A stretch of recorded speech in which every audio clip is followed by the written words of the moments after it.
आज यह वीडियो किसी सरकार के लिए नहीं, किसी विपक्ष के लिए नहीं, यह वीडियो हम मीडिया प्रोफेशनल्स के लिए है। आज हमें खुद से सिर्फ एक सवाल पूछना है, क्या हम अपना धर्म निभा रहे हैं? पत्रकारिता का धर्म किसी का पक्ष लेना नहीं, सिर्फ सच का पक्ष लेना होता है। सीजेपी आंदोलन ने हमें आईना दिखा दिया।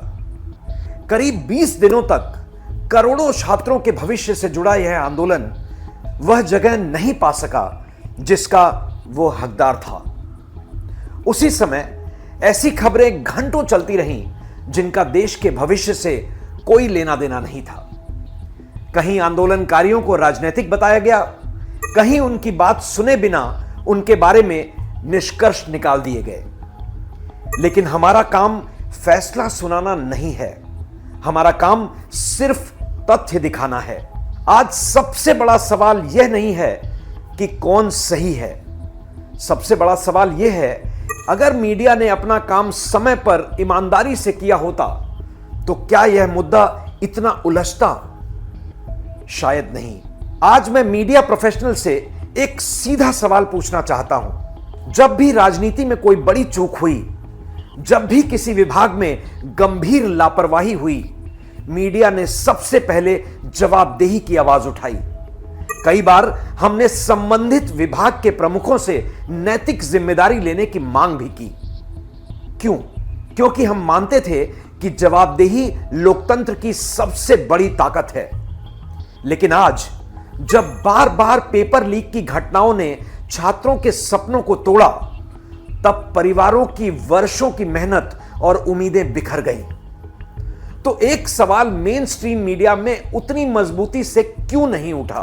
क्या शिक्षा मंत्रालय के नेतृत्व की जवाबदेही पर खुली राष्ट्रीय बहस नहीं होनी चाहिए थी? यह सवाल नहीं पूछे जाना चाहिए था कि क्या शिक्षा मंत्री को इसकी नैतिक जिम्मेदारी लेनी चाहिए? यह किसी व्यक्ति के खिलाफ अभियान चलाने की बात नहीं है, यह उसी सिद्धांत की बात है जिसे मीडिया ने वर्षों तक हर सरकार और हर विभाग के लिए अपनाया है। अगर जवाबदेही हर विभाग के लिए जरूरी है तो शिक्षा विभाग के लिए अलग नियम क्यों? आखिर लाखों छात्रों के भविष्य से बड़ा मुद्दा और क्या हो सकता है? अगर मीडिया इस सवाल को भी पूछने से डर जाए तो फिर जनता सवाल किससे पूछे? शायद समाधान बहुत पहले निकल चुका होता अगर सरकार के सामने सही जानकारी पहुंच गई होती। इसलिए सच सिर्फ जनता तक पहुंचाना ही नहीं, सरकार तक सही तस्वीर पहुंचाना भी हमारी जिम्मेदारी है। आज एक और खतरा हमारे सामने खड़ा है। देश का मीडिया ऐसा दिखाई देने लगा है जैसे वह अलग अलग खेमों में बंट चुका हो। एक तरफ ऐसे मंच हैं जिन्हें लोग सत्ता समर्थक मानते हैं, तो दूसरी तरफ ऐसे मंच जिन्हें लोग विपक्ष समर्थक मानते हैं। अगर पत्रकारिता की पहचान सच से हटकर खेमों से होने लगे तो नुकसान किसी पार्टी का नहीं, पूरे देश का होता है। आज कुछ जाने माने चेहरे और बड़े एंकर्स भी कई बार रिपोर्टर की सीमा छोड़कर निर्णायक भूमिका में दिखाई देते हैं। कई बार भाषा ऐसी होती है जो लोगों की भावनाओं को गहरी ठेस पहुंचा दे। कई बार राय तथ्य से बड़ी बना दी जाती है और जब तथ्य पीछे छूट जाते हैं तो सबसे बड़ा शिकार सच होता है। आज कुछ साथी पत्रकार पूछ रहे हैं, लोग मीडिया से नाराज हैं। अगर किसी पत्रकार के साथ अभद्र व्यवहार हुआ है तो यह पूरी तरह गलत है।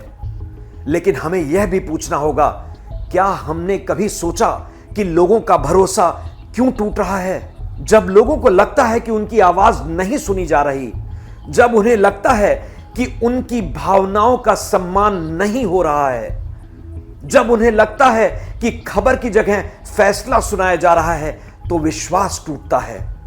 और जब विश्वास टूटता है तो लोकतंत्र भी कमजोर हो जाता है। आज हमें किसी सरकार को नहीं, सबसे पहले खुद को बदलने की जरूरत है।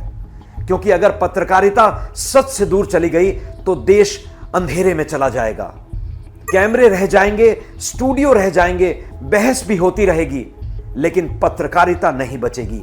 आइए फिर से अपने धर्म पर लौटें, सच दिखाइए, हर पक्ष को सुनिए, तथ्य रखिए, फैसला जनता और लोकतंत्र पर छोड़ दीजिए।